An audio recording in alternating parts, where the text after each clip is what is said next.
Hey, this is Darren from Property Prosperity. I just came back from having a chat to the council about a development, and I was looking for a client that we're not necessarily going to rezone it, but it's currently used as like a commercial premises, and we're looking at turning it into a subdivision where we're going to fit 4 townhouses on there. So we're going to turn it into residential, and so because we're sort of changing the use of the council. Hey guys, thanks for joining. Hey Bez, hey Isaac, so thanks for joining. And obviously if you like what I had to say, click on the like button. I really appreciate it. And if you know someone out there that is going to find some use out of this, click on the share button, because I'm sure they'll appreciate it as well, and they can get on board and ask me any questions. So thanks guys, and hi Chris, lots of people joining, so it's great to see.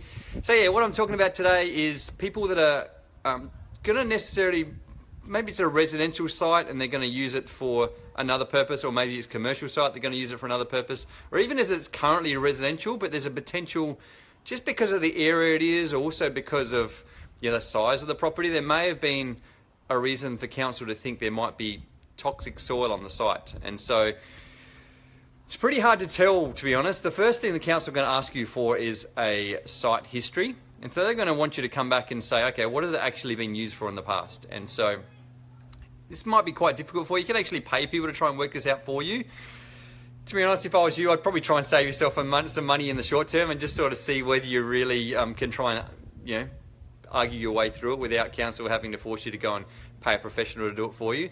It might be, but you really have to think about what it was used for in the past. If you've known that the building on there now is the building that's always been on there now, it's relatively easy for you to do it, and so you don't necessarily need to get a professional to come in and give you an opinion. And particularly if you know it's a residential house on there, you know that it's always been a residential house on there, there's not any chance that it's been toxic in the past, then it's relatively easy for you to check. You really have to try and verify that for the council. So it might mean you trying to get maybe some satellite photos that shows, going back many, many, many years, it's always been either just a vacant block of land or a residential site, then that can sort of argue your case. Or alternatively, if you know it's changed over time, you might have to put in a little bit more effort in trying to research and trying to really justify to council what has actually happened over time. To be honest with you, if you're trying to do it yourself, it's probably going to be a little bit half-assed, and they're probably not going to think as good as otherwise would be. But like I said, it's all about trying to save some money initially, especially in those initial stages when you're just trying to work out whether you can actually do something on there. It might get to a certain point in time where it's outside your comfort zone, and the council are going to force you to go off and get a bit more professional report done. But hopefully try and bluff your way through as much as possible to try and save yourself some money.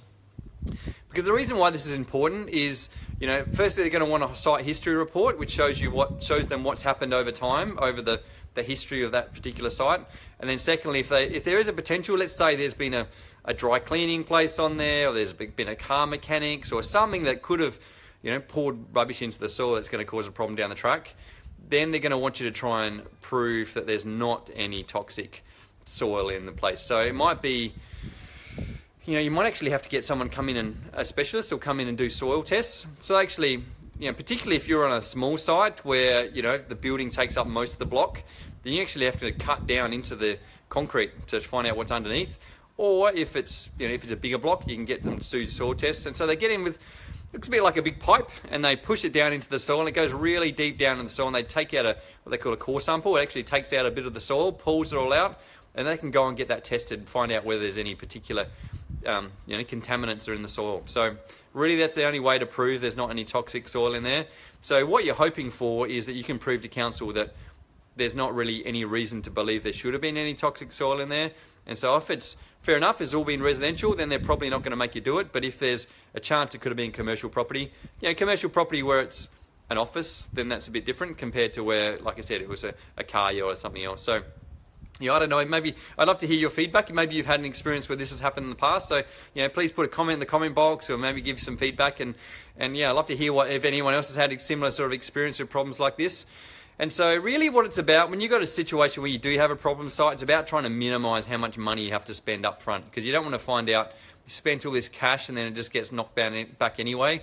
So you want to do the least amount of money effort as possible. That's why I'm telling you, try and do some research by yourself so you don't have to actually spend too much money on it.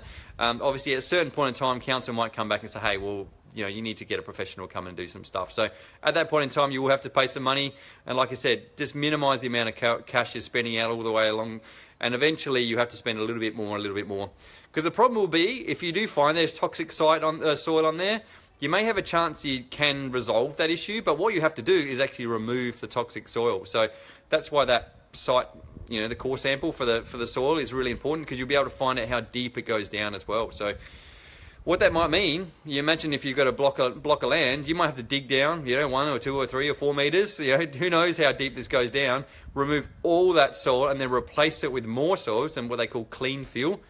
And then you're going to have to compact it down. You're going to have to get an engineer to come in and compact it down. Well, someone else compacts it down. An engineer comes back and verifies to confirm it's all compacted correctly. So then you can build on it on top of that safely. But you can imagine the costs of trying to remove that soil and trying to replace that soil is going to be pretty extreme. So it's not something you really want to get down to doing. So my advice is, if you have a choice at all, if they know there's a potential, there's going to be some issues with the site, maybe buy it subject to getting some soil testing or something confirming that there's going to be no issues with the site.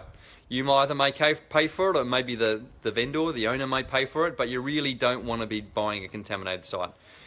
But if you already own the site, then it's just something you're going to have to deal with, and you just try and resolve that issue and just work your way through. Like I said, just spend a little amount of money as possible just to try and find out more and more information. Hopefully, you find out enough information that says there's not contaminated soil in there. If you get to the point there is contaminated soil, like I said, you're going to have to take away that contaminated soil, replace it with clean fill, compact it down so it's nice and hard. The issue with clean fill and compacting it down is it's not the same as the soil that was already there. So it's not as hard and compacted as what the soil was there before.